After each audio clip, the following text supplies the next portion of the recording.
So the big news yesterday is that New York City public schools are going to be pushing back the opening for in-person learning, in-classroom learning for students by 10 days. I know that this was done over a lot of hard work and that the union was pushing for this. I just wonder where things stand right now. There are many more guidelines and other steps that will have to be met before that in-person learning actually takes place.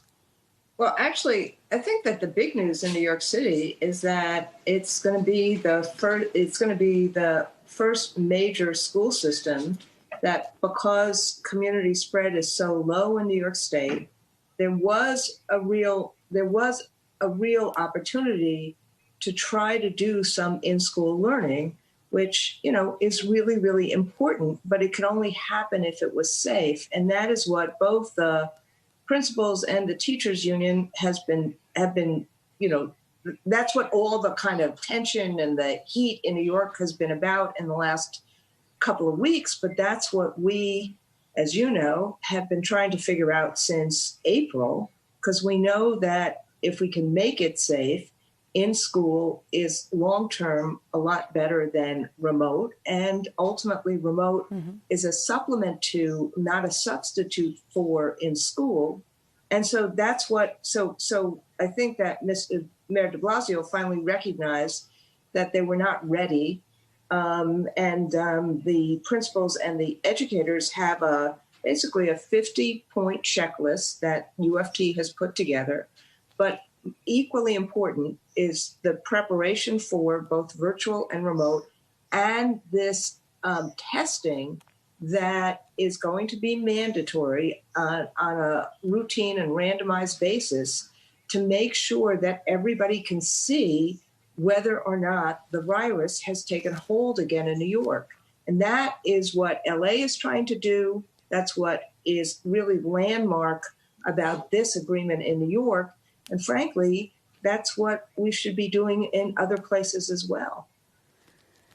Yeah, I have to say, I looked through the list of the randomized testing where you take 10 to 20% of the student population and the adult population and are trying to make sure that there's nothing in the school. You have to make sure that the 50-point checklist is met. But when I saw the news yesterday that it would be delayed by 10 days, and then I saw the 50-point checklist, and this is something you all have been trying to work on since April, but now you have 10 days to actually implement it. When I read it, I thought, I don't see how the schools open in 10 days. Do you think realistically that most of these schools will open in 10 days? Well, I think that what happens is now you have an arc on how to open.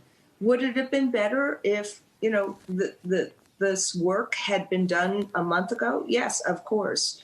But what's happening in New York is that people are really trying to figure out how to create some in-person learning.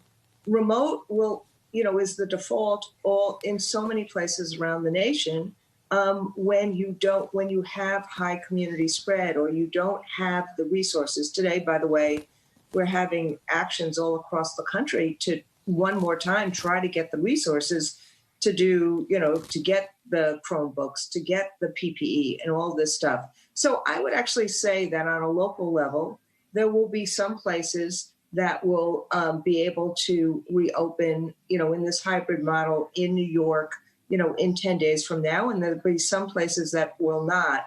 But the good news is that they are now on track to do this. And as I said, we've been pushing for this. We've been, Michael Mogul has been negotiating with the city of New York on these things for about 3 months now. And it's really it's very sad that it took the talking about a safety strike in order to get everyone focused on what was actually needed. We need it to be safe.